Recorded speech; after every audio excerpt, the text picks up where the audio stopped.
For major hip-hop trials are happening this month. A murder case that's been unsolved for almost 30 years is finally going to trial. A rapper just got convicted, but walked free on the counts that could have sent him away forever. And another is dropping an album from behind bars while accused of robbing his own boss at gunpoint. This is the most insane August hip-hop has ever seen. Let's get into it. We're starting in Las Vegas, where the most-watched trial in hip-hop history is about to begin. Jury selection starts this Monday for Dwayne Keefe D. Davis, the man prosecutors say orchestrated the 1996 killing of Tupac Shakur. For nearly 30 years, this case sat cold. Tupac was shot in a drive-by on September 7, 1996, near the Las Vegas Strip, and died 6 days later at just 25 years old. No one was ever charged. But in September of 2023, investigators finally arrested Keefe D., a former Compton gang member who has spent decades openly discussing his alleged involvement in Tupac's death through interviews, podcasts, and even a memoir he published in 2019 called Compton Street Legend. Prosecutors say those very statements incriminated him. Keefe D. insists he's innocent and that prosecutors have no concrete evidence placing him at the scene. He's been held at Clark County Detention Center for almost 3 years now. Just this week, he tried one last time to get bailed out before trial, telling the judge he was close to securing enough money. But the judge denied that request and kept jury selection on schedule. He faces a single count of murder with a deadly weapon with intent to promote a gang crime. If convicted, he's looking at life in prison. This trial is expected to last several weeks and will be the most high-profile case in hip-hop since Diddy's trial wrapped up just last month. Speaking of Diddy, the verdict came down in early July, and it was complicated. Sean Combs was acquitted of the top charges, including racketeering, conspiracy, and sex trafficking, charges that could have sent him to prison for life. However, he was convicted on 2 counts related to transporting individuals for prostitution under the Mann Act. Prosecutors alleged that Diddy orchestrated elaborate sex parties he called freak-offs through coercion, manipulation, and threats. Multiple accusers testified, including his ex-girlfriend Cassie Ventura, who detailed years of abuse. The jury deliberated for only 2 days before getting hung up on the racketeering charge. Diddy nodded in the courtroom when the verdict was read and put his face in his hands. He's currently awaiting sentencing scheduled for 2027 and faces up to 15 years on the prostitution-related convictions. Now let's talk about the case that's got everyone questioning the justice system. Lil Durk.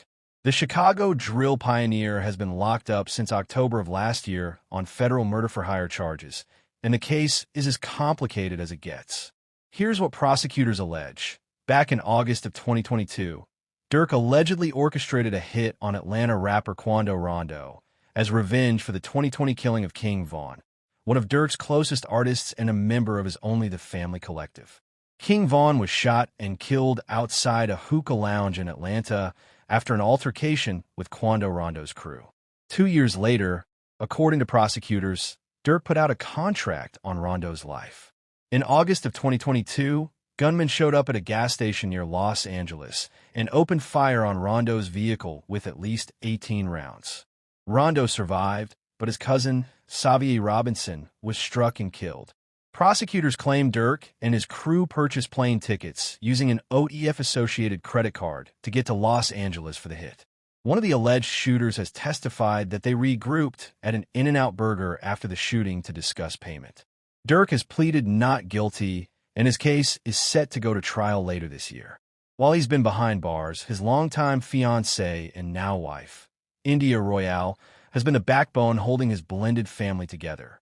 She's been taking his kids to football games, celebrating their wins, and posting about their lives on social media, showing the world that family doesn't stop just because one person is incarcerated.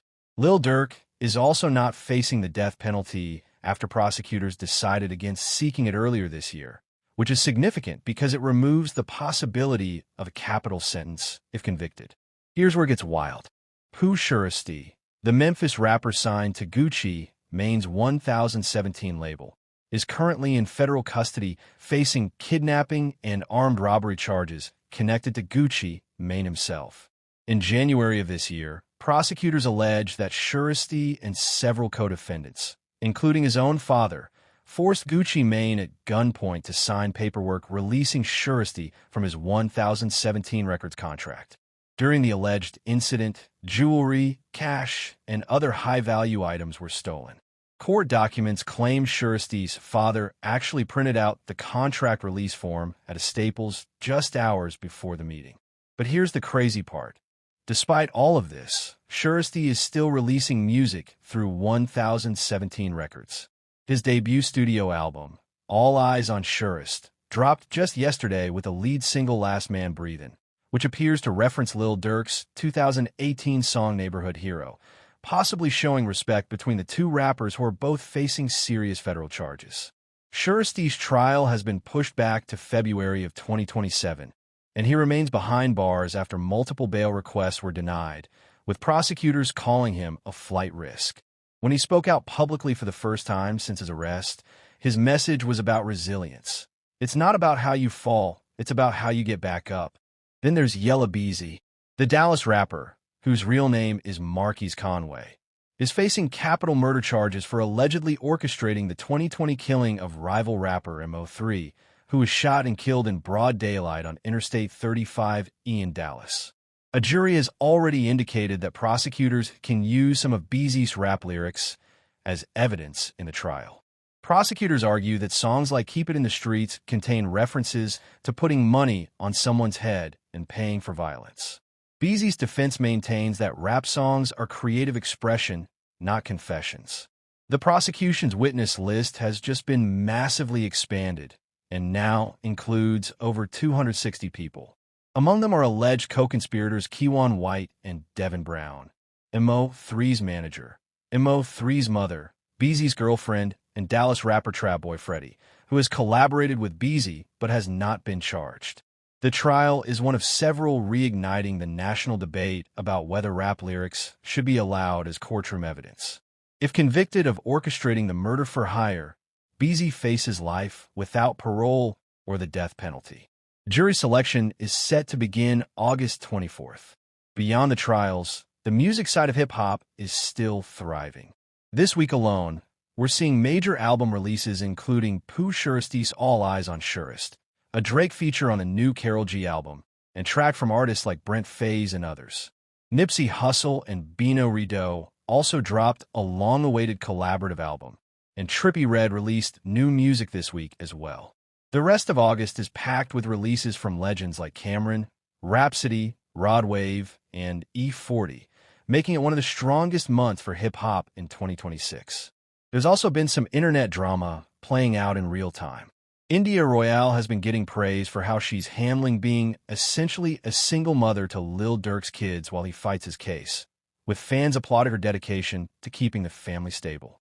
Meanwhile, the way Gucci Mane is allowing Pooh Shiesty to release music through his label while simultaneously being accused of robbing him has people questioning the whole narrative and wondering if there's more to the story than what's been reported. So that's your hip-hop August roundup. Keefe D's trial starting this week for Tupac's murder after 3 decades of being unsolved. Diddy convicted on prostitution charges, but acquitted on the major racketeering and sex trafficking counts. Lil Durk fighting murder-for-hire charges, while India Royale holds his family down on the outside. Pooh Shiesty dropping an album from behind bars despite being accused of robbing his own label at gunpoint. Yella Beezy facing capital murder charges with over 200 witnesses and a ton of new music dropping to distract us from all the chaos. Which story are you following the closest? Drop it in the comments, because I read every single one. Subscribe and turn on notifications so you catch every breaking update in hip-hop first. This is just the beginning. See you in the next one.